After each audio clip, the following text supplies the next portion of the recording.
culture. Disco sucks! Disco sucks! But only 18 months after Saturday Night Fever, dance music was facing a massive backlash in America. Disco sucks! Disco sucks! Disco sucks! Yeah!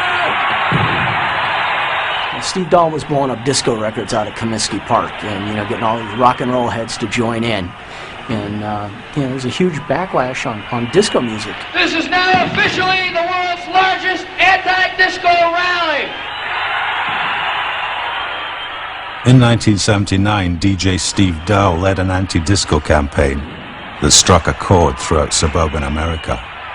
It was more about blowing up all this nigger music than, destroying disco. Strangely enough, I was an usher, working his way towards his first synthesizer at the time. What I noticed at the gates were people were bringing records, and some of the records were disco records, and I thought those records were kind of good. And some of those records were just black records. They weren't disco.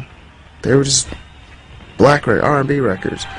And I should have taken that as a tone for what the attitude of these people were.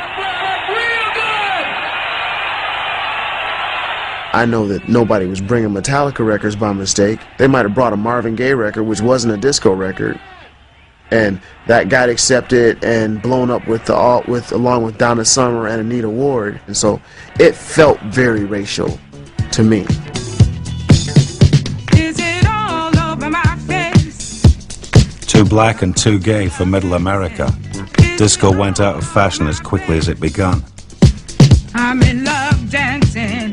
Is it all? Radio stations switched to rock and pop. Record companies closed their dance labels.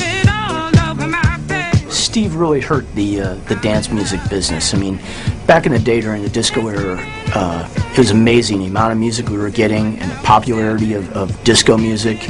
And all of a sudden we had such a backlash. I mean, it went from being able to work in the nightclub of your choice and having a huge crowd and making good money to basically not even being able to get a gig at that point. Of course, in the underground, it was business as usual. I'm surprised to see your suitcase at the door. Remember the good times, don't you want some more?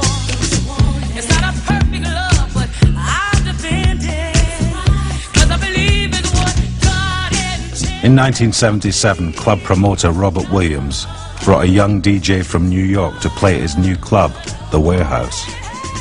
His name was Frankie Knuckles.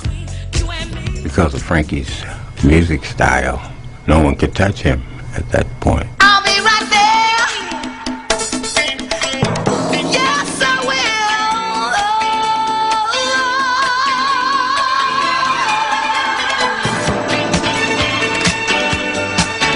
will. Going down to Frankie's Club, he had a certain mystique about himself and the music that nobody knew but him and a few others. Knuckles played the classics. He would bang stuff out, but he's more classy. He played a lot of more underground things that were, like loose joints. Is It All Over My Face? And I think Anita Ward Ring My Bell before it ever hit commercial. I mean, he was playing probably 3, 4, 5 months before it even came out. It was the only place in the city that you could go and hear this type of music. Yeah. He had totally cornered the that was the thing. That's how it started off, because there was nowhere else to go. 'Cause baby, there ain't no mountain high enough, ain't no valley low enough, ain't no river wide enough. Knuckles brought the energy of New York's gay scene to Chicago. Getting to you. It wasn't long before straight kids were checking out the club. This music was really something that would grab your soul. I mean, you could feel the groove, and the basses were heavier. The vocals were very soulful and uplifting, and everything. So it was just, and for gay people especially, they're very animated. This was just really, they would take this music to new heights. Like hands in the air and flailing, and they're on the walls, and they're jumping on top of speakers, and they're all from this end to the other, and I'm just like, wow, this is incredible.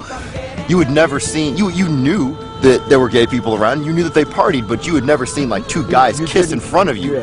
The place was like this throbbing, hot, mixtures of just body to body. And I mean, yes, I remember it was, all black people and mostly all black men. There were a few women, not very many, but it was just a really cool place, and it made me feel at home. I think at that time it changed a lot of people's perception of stuff. I think that a lot of straight people found like it's okay, you could talk to somebody that's gay. When you look up and guys are kissing, you're like, well, they're not kissing me, so I'm doing my thing. The Warehouse was a sensation in Chicago, but no one could have imagined that it was about to give its name to a whole new style of music.